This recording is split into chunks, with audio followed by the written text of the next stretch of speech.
some of the senators. One of the senators on the Armed Services Committee is Senator Bayh, who is a Democrat. He's a former two-term governor from a traditionally red state of Indiana.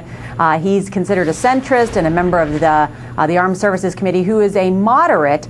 But interestingly enough, today he filed papers to open up a presidential exploratory committee. And earlier today, I asked Senator Bayh if he agrees with this assessment by Dr. Gates that things are not going well in Iraq and that we're not winning. Well, it's been too many years since we've had that kind of candor in Washington.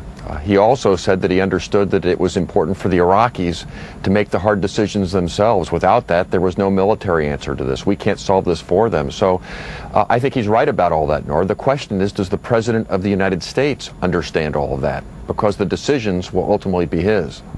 This is, as you mentioned, a pivotal week in Washington, not only the confirmation hearings of Dr. Gates, but also the release of the Baker-Hamilton Commission and that report from the Iraq Study Group. Do you believe the president will listen? You know, Dr. Gates said all the options were on the table, but again, it's whether the president is willing to consider other options. Don Rumsfeld, on his way out, issued a memorandum listing several options very similar to the Baker-Hamilton Commission and what they are likely to report. The president dismissed those options as unrealistic.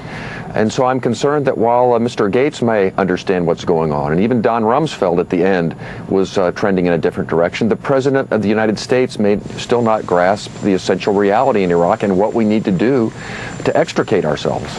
In fact, the president has said that this idea of a graceful exit from Iraq has no basis in realism. And he also said that the Iraqis should decide how long we stay in Iraq. Should that be the standard? Absolutely not. That is totally unacceptable. The Iraqis cannot determine how long we stay. And look, the bottom line here, Nora, is there may be no graceful exit from Iraq, but staying is not very graceful either. The question is not one of grace. It's what is in the national security interests of the United States. And our continuing presence in Iraq is weakening us. Things are not going well. We need to change course and put the pressure on the Iraqis to solve what only they can solve, and that is their internal disputes. That's the only path out here. The president needs to grasp that. It's not at all clear that he does. Senator, I think you would acknowledge we've reached a point now where it's very easy to criticize the president's policies in Iraq, but it's very difficult for others to propose reasonable alternatives about what to do in Iraq. Do you support a timetable for the withdrawal of our U.S. troops? I believe that what we should do is announce that we're beginning the process of bringing closure to Iraq, take a small group of troops out now to show the Iraqis that we're serious, and then have a timetable for progress and withdrawing the rest of our combat troops, but have it somewhat flexible, Nora, so that we can adjust to realities and changes on the ground. Senator, let me ask you, you voted for the Iraq war, yes, in favor of the war. Do you believe it was a mistake? Saddam had no weapons of mass destruction, Nora. That's what I based my vote on. I thought weapons like that in the hands of a man like him was a danger to the United States.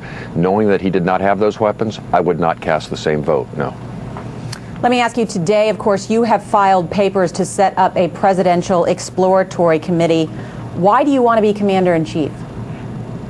Nora, this is an important time for our country. We have great promise, but also great challenges. And Washington is simply not making the progress today necessary to empowering the American people to have the greatest opportunity that they can. We need someone with a proven track record of delivering the results the American people have a right to expect. And above all, someone who can convince Democrats, independents, and reasonable Republicans to work together for the benefit of our country. That's not happening in Washington today. Senator, thank you. Thank you, Nora. And we're